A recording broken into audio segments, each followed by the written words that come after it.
Good afternoon, everyone. Welcome to the today's episode of Daily News Analysis of Next IS. Today is 20 August 2025. So let's start with the important topics of the day which we are going to discuss.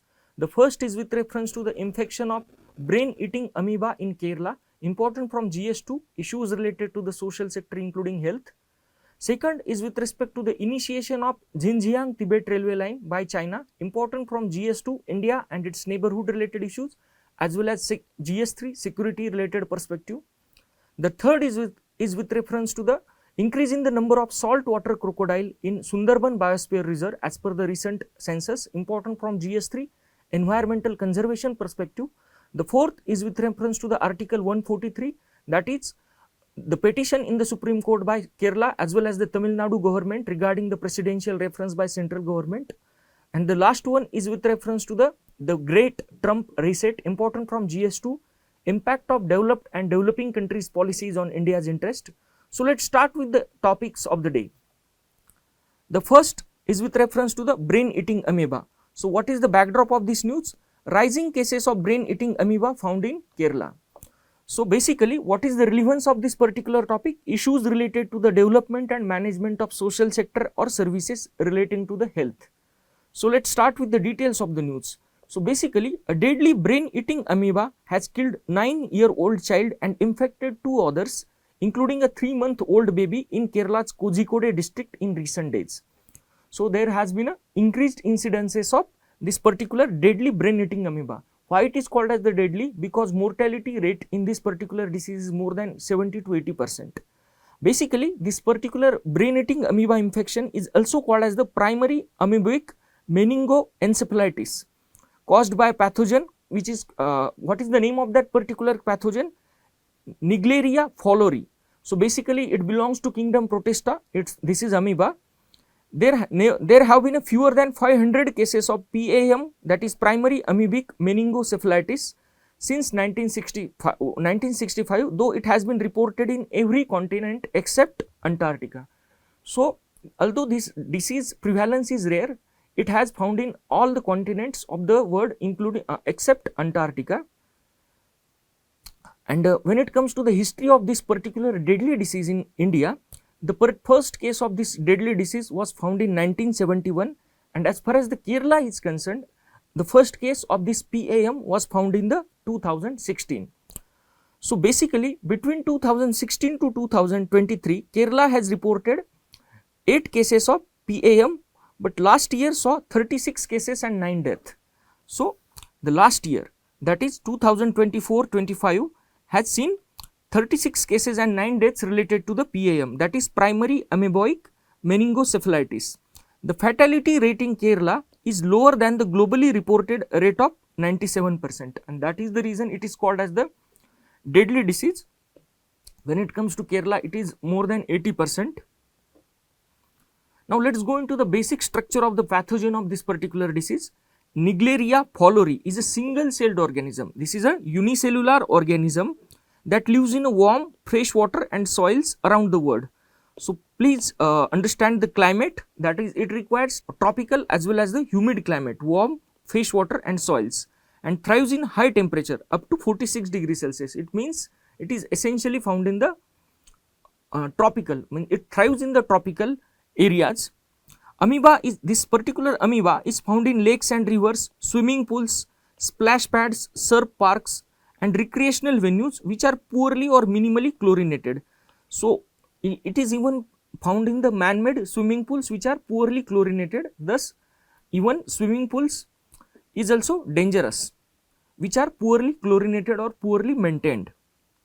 Now what is the course of human infection? So what is the mechanism of this particular amoeba by which it infects our brain? So basically, this Naegleria fowleri enters the body. Amoeba enters the body through our nose, usually when people are swimming. The Kerala girl, 8-year Kerala girl which died, she was also swimming in the local village river, and from there she got this particular deadly infection. The parasite Naegleria fowleri slips in with splash of the water up to the nose and travels silently through the sinuses of the body or face to the brain and feeds on the tissue and causes swelling of the brain. So this is the mechanism of its entry as well as the infection in the human brain. Notably, this fowleri infection cannot come from the drinking water contaminated with amoeba. So there is no chance of infection of this deadly disease from drinking water. It essentially enters through the nose of humans, and it is non-communicable disease. One more important thing, it is non-communicable disease, that one person do not infect the other person. So what are the essential symptoms or prominent symptoms of this PAM? The initial stage symptoms include headache, fever, nausea and vomiting. So many times the diagnosis get delayed because these symptoms are similar to the dengue or malaria type of symptoms. The patient in severe cases or in later period experiences stiff neck, confusion, seizures, hallucination, and ultimately goes into the coma. As per the US Center for Disease Control and Prevention, basically most of the patients which are infected by this deadly amoeba die within 1 to 18 days of symptoms. So this is the reason there is a little or no time for the recovery or fighting the disease. When it comes to the treatment of the PAM, scientists have not identified any effective treatment for the disease yet. So to fight this amoeba, there has been no any effective treatment or treatment protocol has been found out, and whatever the treatment is there in existence, it is purely a symptomatic treatment. Symptomatic treatment means what? Whatever the symptoms that has been displayed by the patients, these symptoms are treated instead of treating the root cause or that particular amoeba infection.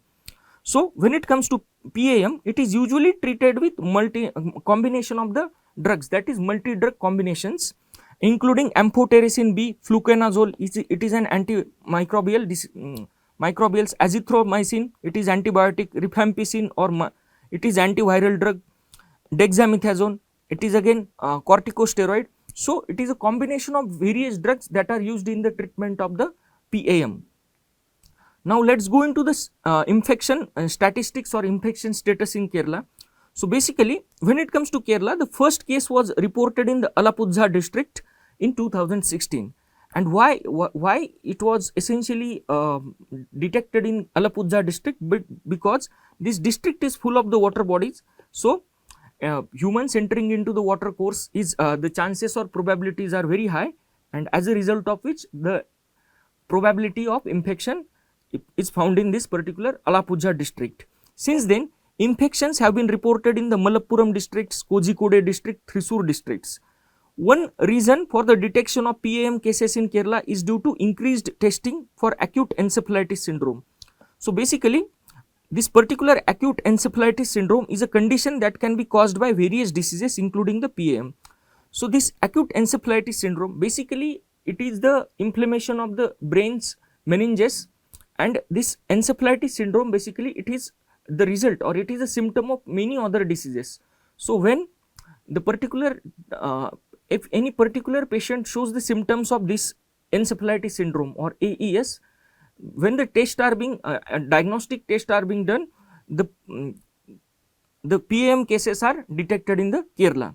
So factors such as climate change and environmental pollutions are also believed to play a role in the increased infections incidence of PAM in Kerala. Now what are the reasons? So when it comes to the any viral infection, whether it was a COVID-19 or whether it was a monkeypox or whether it was a Nipah virus, there have been increased incidences, or Kerala is usually the first state to detect any kind of viral outbreaks in India. So what is the reason behind this? The first and foremost, the global population of Kerala and its travel. So basically almost each person in every household in Kerala works in foreign land like Gulf or Europe. So basically the population of Kerala is global population and it keeps on traveling. So large number of Keralites live and work abroad, especially in the healthcare sector, including the Gulf region. So when they travel back to the state, they can introduce, there is very high probability they can introduce and spread undiagnosed diseases there. So second is with reference to the environmental factor or environmental conditions, climatic conditions of the Kerala. So basically when it comes to Kerala, Kerala is the state with one of the highest population density of India, and there is a not just human population density is high, when it comes to the animals, the population density of animal is also very high, coupled with deforestation. In recent times, Kerala has seen very high spate of deforestation owing to the increased industrialization as well as the very rapid development of the tourism sector in Kerala, and which creates conditions for the outbreaks of such diseases because human comes in very close contact with such microbes. Human animal interaction, the third reason is human animal interaction. Expansion, human expansion into the forest or increasing penetration into the forest has destroyed the habitats of wild animals like bats, monkeys or civets. So basically these animals are coming by inadvertently coming into the direct contact with the human beings, as a result of which these animals, which are also acting as a disease vectors, are forced to move closer to the human settlements, which is also leading to the spread of such diseases, which are also called as the zoonotic diseases. Zoonotic diseases means diseases which are spread from animals to the humans. So, and also the other one important factor is responsible for such active detection of viral outbreaks in Kerala is effective surveillance system of the Kerala. So basically, as far as the Kerala is concerned, it has very strong public healthcare surveillance system and public awareness in case of such diseases, which leads to the early detection and early reporting of the diseases, which as seen in the proactive testing of the monkeypox viruses. So these are the factors because of which there is a increased incidences of infection detection in the Kerala as well as the viral outbreaks in the Kerala. Now let us go into the practice question of the day. Consider the following statements regarding the primary amoebic meningoencephalitis disease. Please solve this MCQ.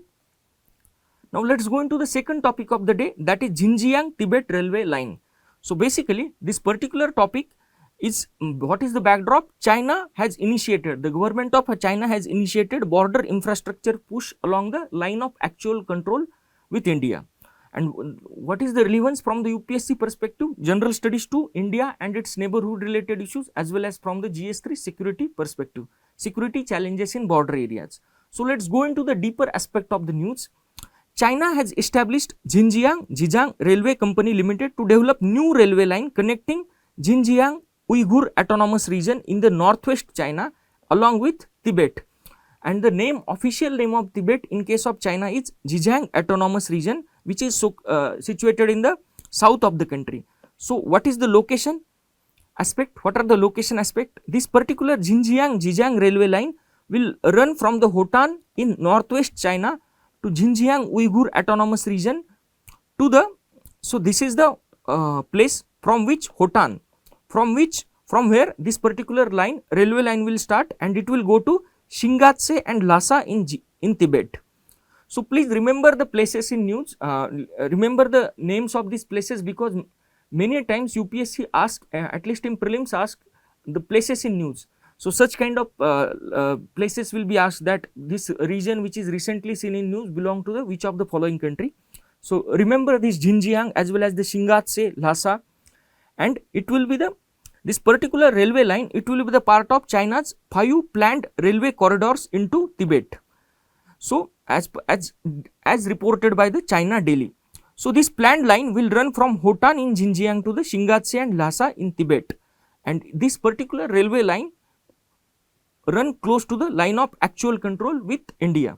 So both autonomous regions, that is this Uyghur Autonomous Region as well as the this Tibet, both are very large, geographically very large areas. They have unique demographics or a distinct demography apart from the China. They have very harsh terrain and harsh climatic condition, as we know from the climatic conditions of the Tibetan plateau. That makes the construction of these infrastructure projects very challenging. This entire area is situated at very high altitude, because of which the construction of railway line in those remote region is very challenging. Increasing access inside this region has been the important China's policy goal or a strategic objective over the decades. So increasing the infrastructure penetration to the expansion of the railway line is one of the important geostrategic objective of the China. This is the map of the region. We can see here that this is the Shingatse, this is the Lhasa, and this is the Qinghai Tibet line, operational since 2006. So please remember the names of these places. Now, what are the, let's go into the strategic objectives of the China or government of China by development of this particular railway line. The first and foremost is economic development. So, basically the railway aims to unlock the economic potential of these historically underdeveloped and economically weak regions and integrate them closely with rest of the China. So, this is one of the important objective, economic development of this underdeveloped region. This Uyghur, which is a Uyghur, which is dominated by the ethnic Uyghur Muslim minority population, is historically very underdeveloped and culturally distinct population. Again, another aim of the Chinese government is to integrate them closely with the rest of the China. Basically, the eastern China, or whatever is the coastal China situated in the eastern part, is economically far more progressive when it as compared to the Tibet or as compared to the Uyghur. So, by this particular infrastructure push through the railway line, Chinese government wants to provide economic benefits to them as well as integrating them closely into the mainland Chinese society. Second is political control, expansion or consolidation of the political control. So, there is a China's policy to strengthen the central authority and control over these restive regions, that is Uyghur as well as the Tibet, as a part of official policy of Sinicization of Uyghur and Tibetan population. So, what is this Sinicization means? Basically, when it comes to the mainland China, the 70 to 80% population of mainland China is of Han ethnic majority people, and basically these two Uyghurs as well as the Tibetan Buddhist population are ethnically, culturally, religiously different from this mainland population. So, by expanding this influence or culture of mainland Han Chinese population into these restive regions, they want them to integrate into the mainland Chinese society. It is also intended to facilitate the movement of Han Chinese into these regions. So, China government has deliberately trying to settle more and more Han population into these restive region, so that there can be more integration with the Tibetan population of the Tibetan Buddhist population and Uyghur Islamic minority population. Now, what is the military and security objective of this particular railway line? The railway will enable large scale and rapid mobilization of the troops and military equipments along the border of India, which is the crucial objective, especially in the challenging terrain. So, when it comes to the LAC, which is more than 3000 km long, the troops movement or movement of the military equipment during the time of war, faster movement, is one of the important strategic or war goal of the China. In line of this particular objective, China has been constructing these railway lines. The next is Go West strategy. Basically, this Go West strategy project aligns with the China's Go West strategy initiated in 2000, which has seen a significant government investment in infrastructure and energy projects in the western provinces to improve the control and development. Basically, Hu Jintao, who was the previous Chinese president, predecessor of the Xi Jinping, he has started this Go West strategy. And what was the objective? Increasing government investment in infrastructure as well as the energy projects along in its western provinces of Tibet and Uyghur, and to improve the control of the government as well as initiation of development. Now, we have seen the development of whatever the infrastructure or economic development projects of Chinese government on that side of LOC. Now, when it comes to this side of LOC, that is on Indian sides, what are the strategic initiatives taken by the government of India with reference to this? The first and foremost is increased funding for the border infrastructure and management. So, basically in the Union Budget of 2025, there has been a increased infrastructure budget of 1840 crore from this to 3700 crore allocated last year. So, last year for the border infrastructure development, Government of India has allocated 3700 crore. Then rapid development projects. So, basically border road organization, which an autonomous organization under the Ministry of Defence, is fast tracking the projects of roads as well as the bridges, tunnels in the border region along the LOC to ensure the all weather military access. We have been seeing that very recently Various tunnels have been inaugurated by our Prime Minister in strategic regions along the LOC. So, this is one of the important aspect of our border infrastructure development. Then border area development program.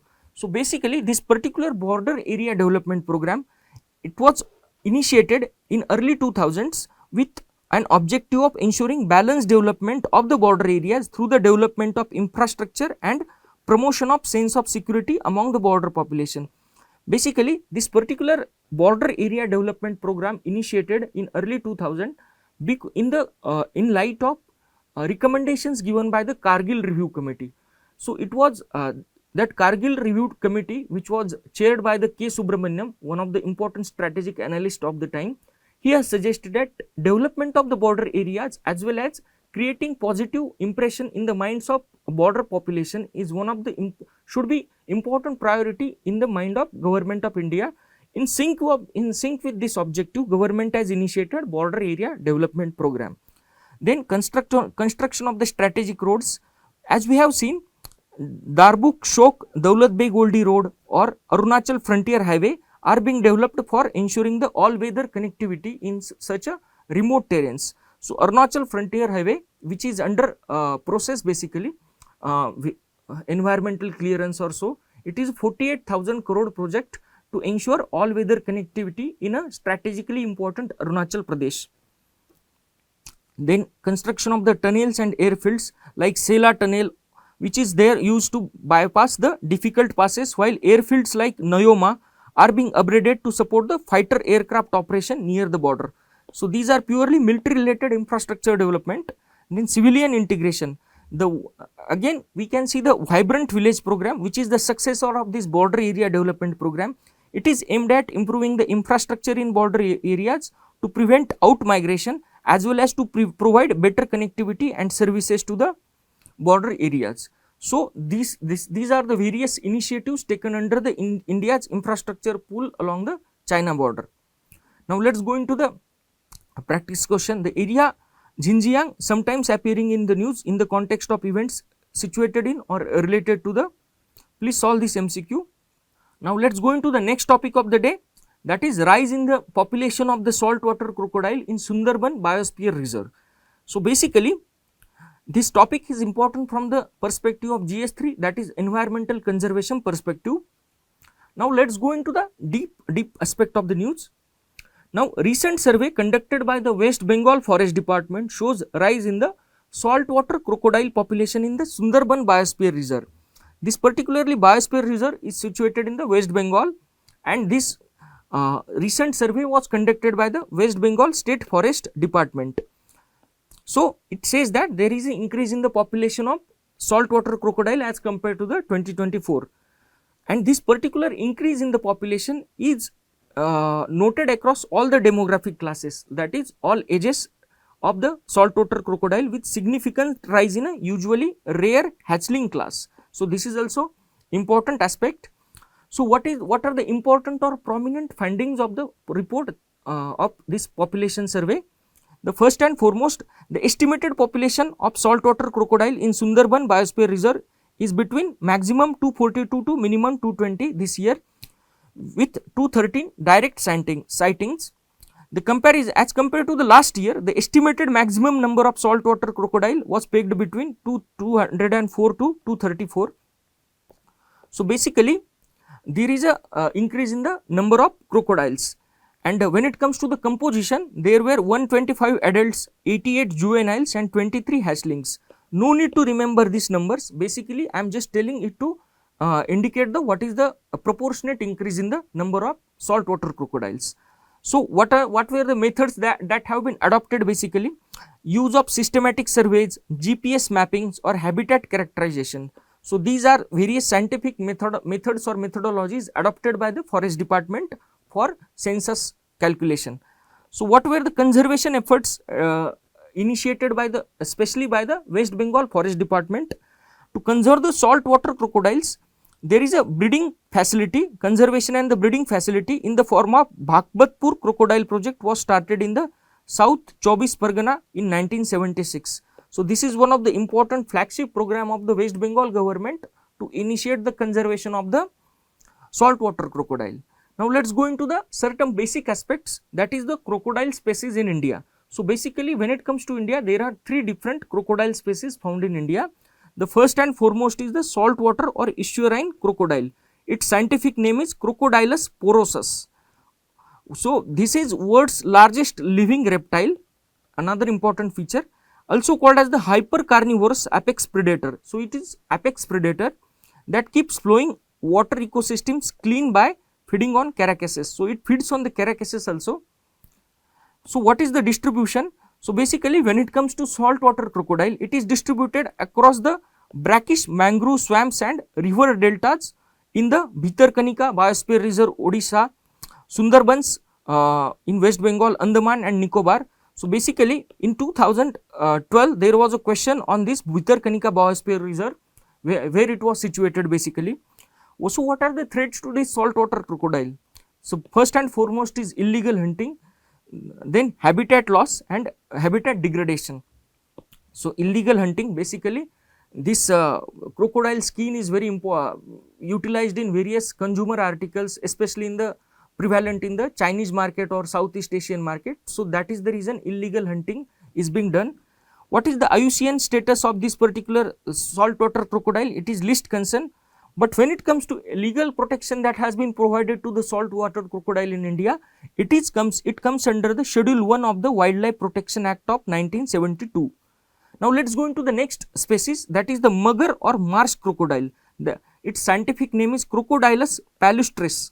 So basically it hole nesting species. It lay eggs during the dry season in certain holes and it puts there for the nesting.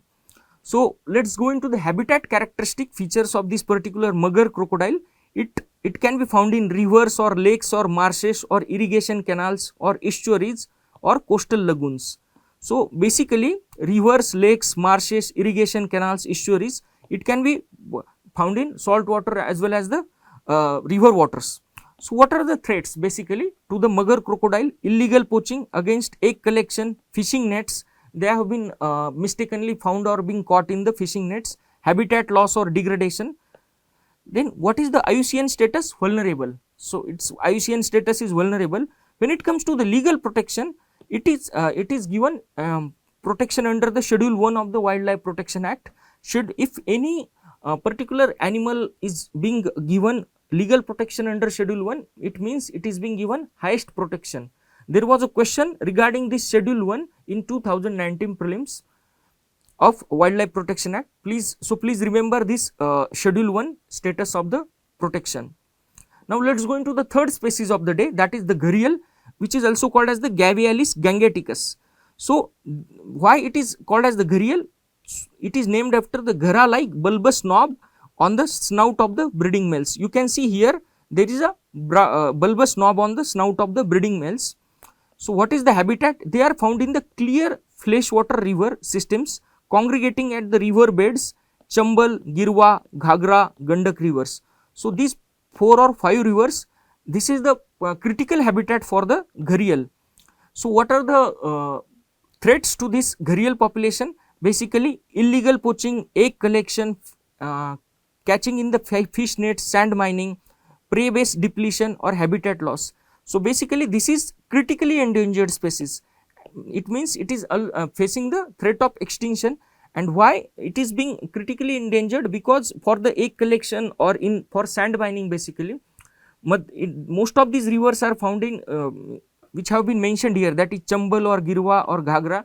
They can be found in either in Madhya Pradesh or Uttar Pradesh, where sand mining is very rampant, and because of this sand mining, it leading to the destruction of the habitat of this gharial, ultimately resulting into the depletion of their population. So what is the legal protection against? It is given highest protection, that is Schedule 1 under the Wildlife Protection Act 1972. So please remember this legal protection in India as well as the IUCN status. IUCN refers to the International Union for Conservation for Nature. So what are the steps taken by the government in case of India for the protection of the crocodile population? One more thing I must tell about this gharial population.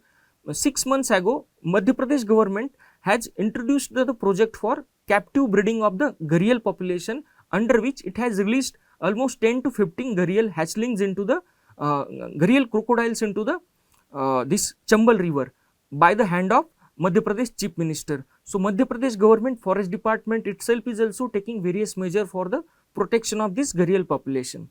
Now let's go into the crocodile conservation project, the steps taken by the government of India for the conservation of the crocodile population. So this particular project was initiated shortly after the passage of Wildlife Protection Act 1972. So what were the objectives of this project? Its primary goals were to protect the natural crocodile habitats, increasing their numbers through the captive breeding and improving the survival rates of their hatchlings. So there were three objectives. The first and foremost, protecting the natural habitats of the crocodile population. Second, increasing their numbers through the captive breeding. Third, improving the survival rates of the hatchlings of the crocodile. Now what is the scope? Basically, when it comes to scope, this project was set up into the has resulted into setting up of the 34 breeding and rearing centers across the India to revive the endangered crocodilian population. So at multiple places in India, this project was initiated simultaneously. What were the focus species? Estuarine, that is saltwater crocodile, particularly at location like Bhitarkanika in Odisha. So this is about the crocodile conservation project initiated by the government of India. Let's go into the practice question of the day. If you want to see the gharials in their natural habitat, which one of the following is the best place to visit? This particular question was asked in CSE 2017. Please solve this MCQ. Let's go into the next topic of the day, that is Article 143.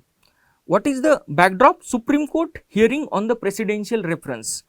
There was a petition filed by the government of Kerala and Tamil Nadu, in which they have raised their objection to the presidential reference, which recently given presidential reference to the Supreme Court, in which it alleges that there is no need for this presidential reference given by the center, because in the context of Supreme Court judgment regarding the power of the governance to hold the assent to the bills because of the tussle between the governor of Tamil Nadu as well as the government of Tamil Nadu. So what is the relevance from the UPSC perspective, important from GS2, that is the federal aspects of the country as well as structure, organization, functioning of the executive as well as the judiciary. So now let's go into the detail of this particular news.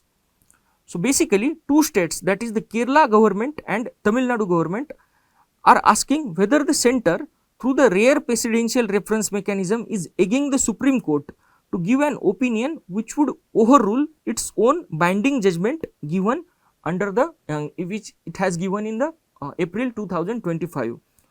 So let's go into certain recent history of this particular judgment, that is the April 8 judgment, which is popularly called as the Tamil Nadu governor case. So basically the two-judge Supreme Court bench, that is initiated by the Justice J.B. Pardiwala, set 3 months timeline for president as well as the governors to act on the state bills under Article 200 and Article 201 of the Indian Constitution. So basically this particular judgment gives timeline or binding timelines to the president as well as the governors to act on the state bills and under Article 200 and 201 of the Indian Constitution. So basically as per the argument given by the government of Kerala and Tamil Nadu, these timelines were based on the 2016 Home Ministry Office Memorandum addressing the delays in giving assent to the state bills, and this is not an invention of the court. So here government of Kerala and Tamil Nadu argues that this is not an innovation by the judiciary itself. These timelines are based on the memorandum that was initiated or circulated by the Ministry of Home Affairs regarding the delay in giving assent to the state bills. So center, as far as this particular judgment is concerned, center has not filed any review or curative petition implying the acceptance of the judgment. So again the other argument given by the government of Kerala here is that when this judgment was announced, central government has not filed for any review or curative petition. So it means that the judgment has been accepted by the central government. So let's go into the finer details of the judgments. Basically, this court dealt with the governor's prolonged delay in granting assent to the bills passed by the Tamil Nadu Assembly. So basically, Tamil Nadu government has approached Supreme Court against the delay by the Tamil Nadu governor, that is the R.N. Ravi, for granting assent to the bills. Basically, it held that indefinite delay in taking the decision was illegal and erroneous exercise of the power granted by the constitution. So what it judgment suggested, that the indefinite delay that has been deliberately adopted the strategy by the governor of Tamil Nadu, that is R.N. Ravi, he is former IPS officer as well as the former chief of IB also. In taking decision, it was illegal and erroneous. So it has clarified that governor cannot use a pocket veto indefinitely to stall the bills of the state government for the presidential assent. It also laid down that government must act within the prescribed timelines on the bills. So again, in line with this particular 2016 Home Ministry Office Memorandum, it laid down that Supreme Court laid down that governor must act within the prescribed timeline. It also stated that if a bill is repassed by the assembly, governor cannot indefinitely withhold assent or to keep it reserved for the president consideration. So again, one more binding instruction was given to the governor, that if the bill is repassed by the state legislative assembly, the governor will not have any power to withhold the assent or reserving the bill, that particular state bill, for the withhold assent of the president. So in context or in response to this particular judgment, that is the Tamil Nadu governor case, central government has decided to go for the presidential reference, in which it has raised certain key areas of the concern for the presidential reference. So the first aspect, important aspect of this particular presidential reference was time limits. So basically, whether the Supreme Court can mandate timelines for the governors to act on the bills. So the first important point is regarding the whether Supreme Court can mandate or whether Supreme Court has authority to direct the timelines to the governor for acting on the bills, that is the 90-day timeline. The second is with reference to the constitutional discretion, whether governors' discretionary powers under Article 200 and 201 are subject to the judicial review. So basically, this Article 200 deals with the powers of the governor to give the assent to the state bill, and this Article 201 refers to the powers of the president with reference to the giving assent to the state bill. So what is the presidential reference thing given by the central government? Basically, here it says that whether governor's discretionary power under Article 200 and 201 are subject to the judicial review. The third is with reference to the Article 360, which grants immunity to the president as well as the governor. So whether immunity granted to the president and governors from legal proceedings bars or bans judicial review of their actions. So again, this is one of the important or critical aspect that is given for the presidential reference. Now, the next important point is aid and advice. Whether governor is bound by the advice of Council of Ministers while acting under the Article 200. So this is again the important point given for the presidential reference. So in context of this particular presidential reference raised by the central government, what are the arguments given by the Kerala as well as the Tamil Nadu state government? The first and foremost, basically this central government presidential reference contained 14 questions to the Supreme Court which it expects to address. So here Tamil Nadu and Kerala state government says that 11 out of the 14 questions that have been asked in the presidential reference have already been answered in 8 April ruling given by the Supreme Court. Second, there is no new question of the law or fact has been arisen. Thus, the reference or presidential reference given by the president is not maintainable or not constitutionally valid as per the argument given by state. When it comes to the reference, it suppresses very existence of the April 8 judgment, making it invalid. So here argument given by the Kerala state government says that the constitutional this presidential reference is intended to suppress, or it has been suppressing the very existence of the judgment given on the April 8, 2025. So thus it ultimately invalid, it makes it invalid. Now what is the present legal position with reference to the Article 143? Article 143, Supreme Court's advisory opinion is not binding on the President, unlike the judgments given under 141, Article 141. So basically, when it comes to the Article 143, that is the presidential reference, there is one we can say one Supreme Court judgment which can be helpful to understand the aspect of this particular legal position of Article 143. So in St. Xavier's College versus the state of Gujarat, there was a 9-judge constitution bench. Supreme Court held that reference opinion carries a great weight but cannot supplant judgment of the Supreme Court. So it is here Supreme Court says that whatever the presidential reference, it certainly carries very great weight or substantial weight, but it cannot supplant or replace the judgment given by the Supreme Court. So basically, an advisory opinion cannot override the binding law laid down in the Tamil Nadu governor case. So this is also the argument given by the government of Kerala. Now what is the present status with reference to this presidential reference?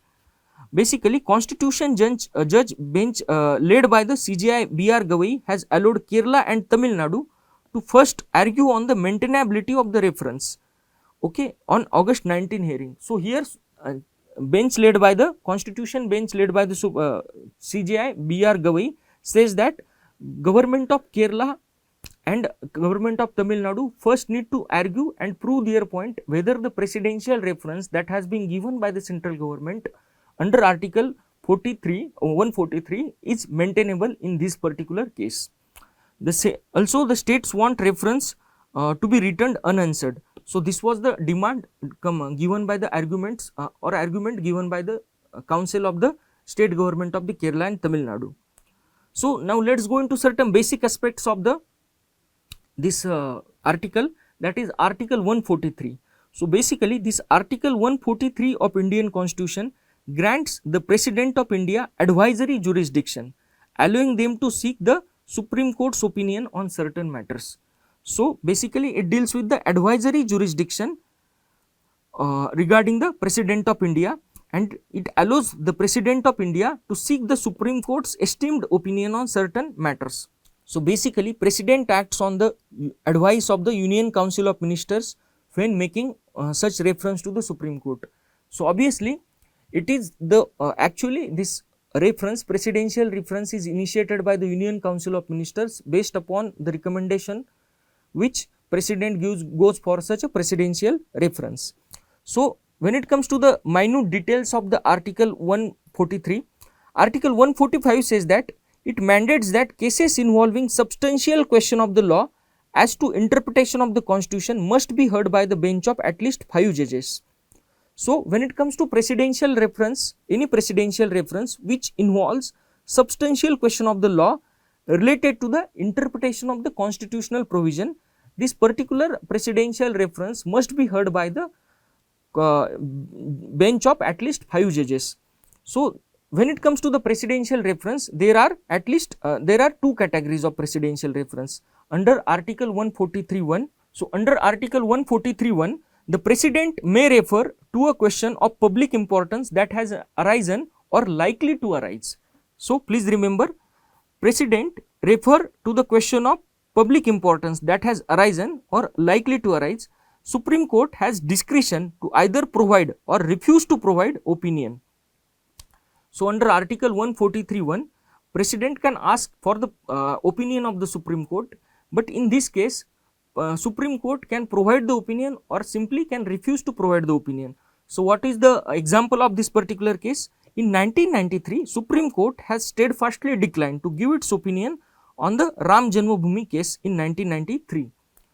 So again, Article 143(2), the President can refer disputes related to any pre-constitution treaty or agreement or similar instrument. In this case, Supreme Court is obligated to give its opinion.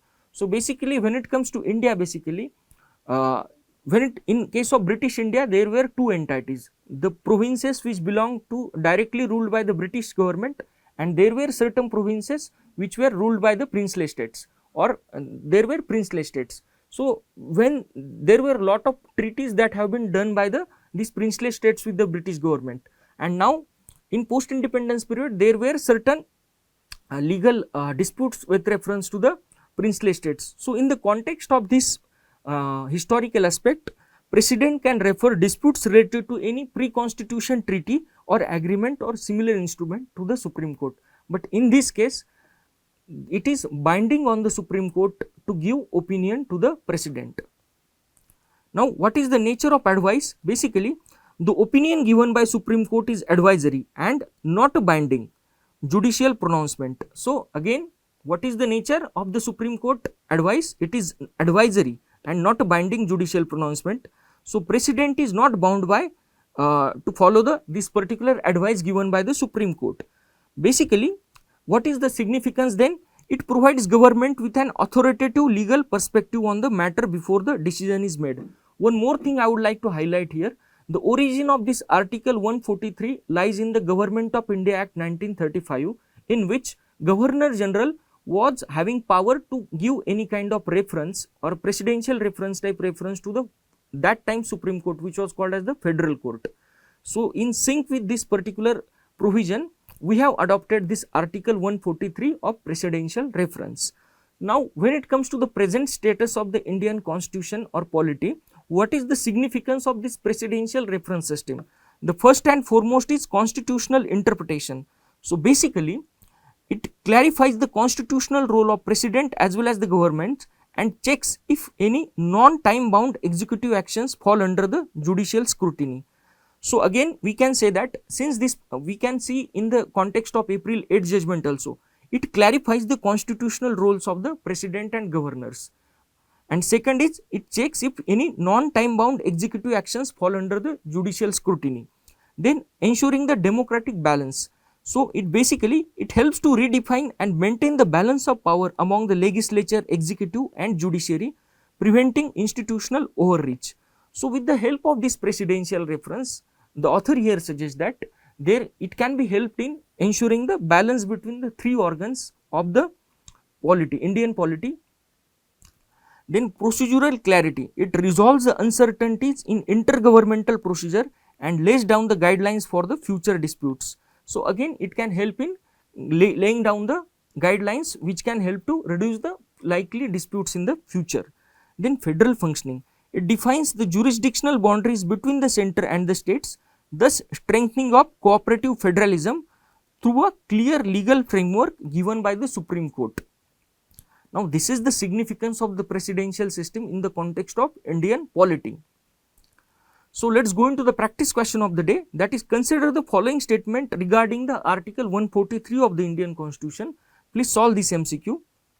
Now, let us go into the decoded as a topic of the day, that is the Great Trump Reset. So, what is the backdrop of this particular article? Basically, in the context of promotion of the peace in Russia-Ukraine war, the President Donald Trump is attempt to reset America's relations with the Europe, Russia, China.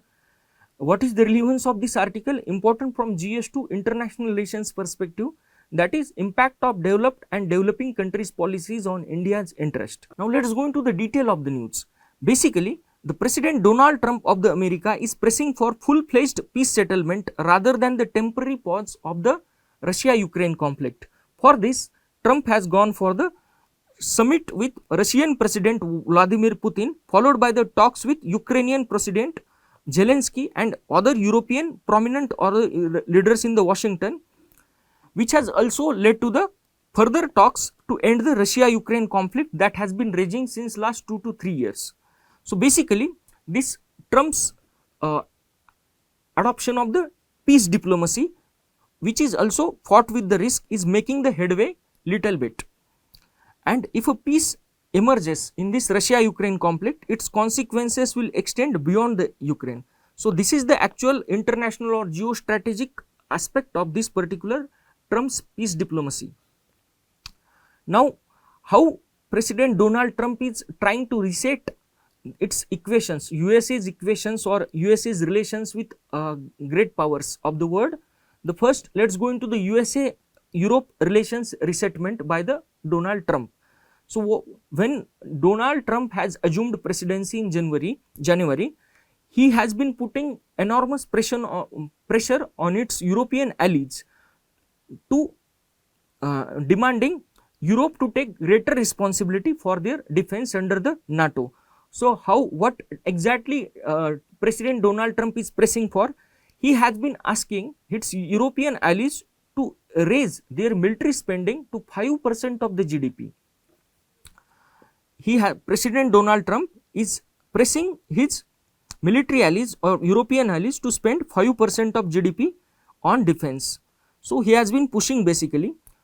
Second is with reference to the continued dependence of the European powers on America for security guarantee. So, in the present era, various European nations or European Union basically remains heavily reliant on the US security. This dependence limits the Europe's influence in shaping the peace terms. So, it limits the strategic autonomy that can be enjoyed by the European Union basically. So, what was the European response to the Trump's demands of raising the defense spending or contributing more for their own defense? The European leaders, although reluctantly, are pleading to the Trump for the better terms for Ukraine.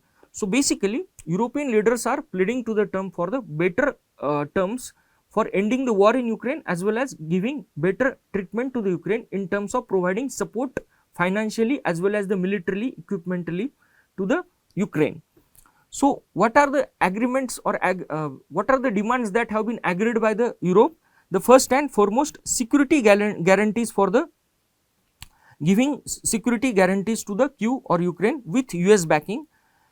Then second is spending 100 billion on the American arms for the Ukraine. It means that European powers will spend 100 billions. They will buy 100 billion arms from the America and they will provide it to the Ukraine. Now, let us go into the relation between US and Russia. How Trump is trying to reset the relation between USA and Russia. So, let us go into historical aspects, basically Cold War aspects. When it comes to World War II, US allied with the Joseph Stalin, the dictator of the USSR, to defeat the Nazi Germany, supplying Moscow with the massive land lease aid. So, at that time, US had strategically allied with the USSR to defeat the Nazi Germany threat. In 1970s, it led between US and USA and USSR, it led to the Arm Control Agreement and Joint Initiative in Space and Regional Security, many of which treaties are still active. Soviet collapse in 1991 opened another decade of close partnership before the ties between USA and Russia soared in late 2000 under the presidency of Vladimir Putin. So, what is the Trump's push for partnership? Basically, Trump has time and again, even his first term of presidency, has signaled for his desire for the productive partnership with Russia, and this particular demand or expectation of the President Trump has even wholeheartedly reciprocated by the President Putin, invoking the historic bonds between the USA and Russia. So, what is the current status or current dynamics of the US-Russia relations? Basically, when it comes to Russia or President Putin, he seeks or expects dignity and equality in settlement when it comes to the settlement of the Russia-Ukraine conflict. Second, Trump has publicly offered respect as well as the prospect of economic cooperation in the Alaska meeting. Basically, due to the very severe sanctions because of the Russia-Ukraine conflict, Russia has been facing various economic difficulties or sanctions on its banking or trade, as a result of which Trump has publicly offered prospects for the economic cooperation with Russia in Alaska meeting. Basically, if there is a reset in the ties of the Russia and USA, Europe will follow its course, because Europe also has interest in opening the ties with Russia owing to its overwhelming dependence on the Russia's energy as well as the access to the Russia's market. USA seems to play a reverse Kissinger strategy. So, what is this reverse Kissinger strategy? Basically, this Henry Kissinger, who was the Secretary of State of USA, one of the important diplomat in 1970s, his strategy, what was his strategy? Basically, in 1970s, Henry Kissinger opened relations with China uh, of America with to counter the Soviet Union influence. However, this analogy, basically USA as of now is attempting to separate Moscow from Beijing. As of now, since the primary rival of the USA is China and not Russia, USA is attempting to separate the Moscow from Beijing, and it is reverse of the Henry Kissinger strategy in 1970s. So what was his strategy in 1970s? Henry Kissinger was trying to separate China from the Russia, and today Trump is trying to separate Russia from the China. But this is very flawed. Here author argues that this is very flawed understanding on the part of Trump, because Moscow and Beijing today are bound in no limits partnership underpinned by strategic, economic and technological dependence. So what is the possible shift? If this thaw between the USA and Russia sustains, Moscow may shift from building a post-American order to the working with Washington in managing the global stability. Also, Russia aspires to be recognized as a great power and America's co-equal in the world affairs. This is also the important strategic objective or goal of the President Vladimir Putin. Now let's go into the USA-China relations aspect. So what is the Trump approach to the China? Since he has assumed his presidency in January, he has not abandoned China at all, and he has been seeking a trade deal with China since long, avoided imposing secondary sanctions on Chinese purchase of Russian oil. Basically, when it comes to India, he has put secondary sanctions or 50% tariff on India in the context of India's buying of Russian oil. But when it comes to China, he has simply refused of putting any secondary sanctions on the China owing to the dependence of the American economy on the Chinese product. He has frequently praised Xi Jinping, hinting a bigger diplomatic initiative with China. Then there is also speculation with Trump's possible visit to Beijing in the late October between ASEAN summit in Kuala Lumpur and APEC summit in the Seoul. So Trump's parallel maneuvers with Moscow and Beijing are in line with another Kissinger maxim. Again, one other principle of diplomacy by Henry Kissinger, that Washington should always strive to have a better relations with other great powers than they do with one another. So basically, Trump is trying to reset as well as the improve relations with all the great powers of the world simultaneously. Now, what is the China's diplomatic position or a strategic role in this aspect? Basically, when it comes to China, China also wants a deal with America which legitimizes its status as America's equal. Like Russia, Beijing does not seek any perpetual confrontation with the Washington.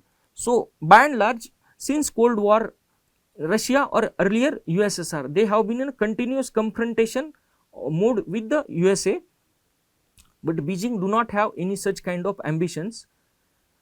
The issue is not ideological incompatibility. So basically, America is for the free market strategy or a democracy, and when it comes to Beijing or Chinese Communist Party, they are kind of dictatorship, political dictatorship in China. So this kind of ideological incompatibility is there between China and USA. But the issue when it comes to China, there is no any kind of issue with reference to the ideological incompatibility.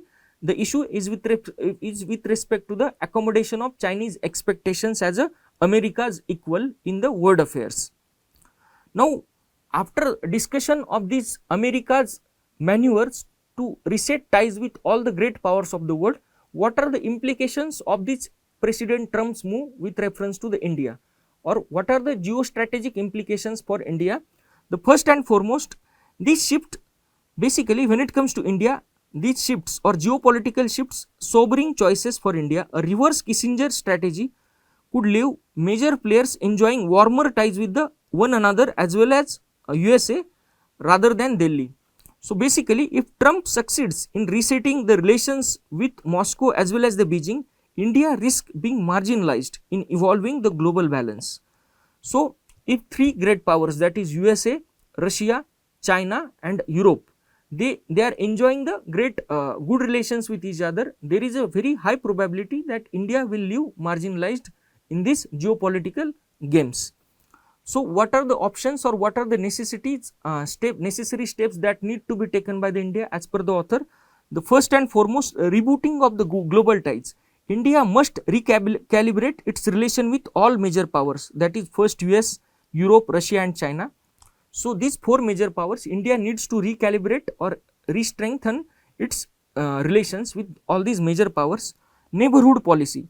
Basically, here author suggests that India should avoid prolonged conflicts with the neighborhood, that is essentially with Pakistan or China. So, which invites the external interference from the great powers. The example, classic example can be cited from the Operation Sindoor. Here, the 87-hour conflict, Pakistan has claimed that the deal was initiated, the ceasefire deal was initiated by the US president, or Trump himself has multiple times claimed that he was the one who has stopped the war or Operation Sindoor. So, in this way, any conflict with the neighbor essentially invites external interference or a major power interference. Then domestic foundation. India must back diplomacy with long overdue economic reforms. Here author suggests that whatever the economic growth potential of India, that has not been achieved fully. Our average economic growth rate in last one decade is just 6.5%, and as per the author this is not adequate. So, India must initiate its long overdue economic reform to back diplomacy. Also, renewed domestic political unity on the key national issues, as we have also witnessed in case of Operation Sindoor, that all the parties, opposition parties, were strongly supporting the government of India's operation. So, this kind of domestic political unity needs to be inculcated or displayed in key national issues. Without internal strength, foreign policy flexibility will be ineffective in managing the current global turbulence. So, here author says that if India wants to become a prominent global power, we need to have an internal strength first, and this can be achieved through the foreign policy flexibility to manage the current global turbulence. So, what is the conclusion? Basically, the great Trump reset underscores how shifting power equations can redraw the global alignments beyond Ukraine. So, basically, here author says that in the context of stopping the war of Russia and Ukraine, there is a shifting of the power equation between the great powers in the world. While it opens the possibilities of peace and new partnership, it means that if there is a stopping of Russia-Ukraine conflict, it will open the possibilities of the peace as well as the new partnership between great powers. It equally carries the risk of instability and strategic marginalization for the middle power. So, here author suggests that if the great powers, that is USA, Russia, China and Europe, are trying to manage the things or enjoying the warmer ties with each other, it will offer the risk of marginalization for the middle powers like India. So, for India, priority must be strengthen the internal capacities, whether in terms of economy or defense capabilities, maintaining the balanced ties with all the major powers to safeguard its strategic autonomy in the uncertain world order. So, strategic autonomy, if we have to preserve our strategic autonomy, we need to have a cordial relation with all the major power or prominent powers of the world. Now, let us go into the practice question of the day. The Great Trump Reset reflects an attempt to recalibrate America's ties with Europe, Russia and China, with implications far beyond the Ukraine conflict. In this context, discuss the challenges and opportunities it presents for India. Please write the answer of this question. This is all for the day. Thank you.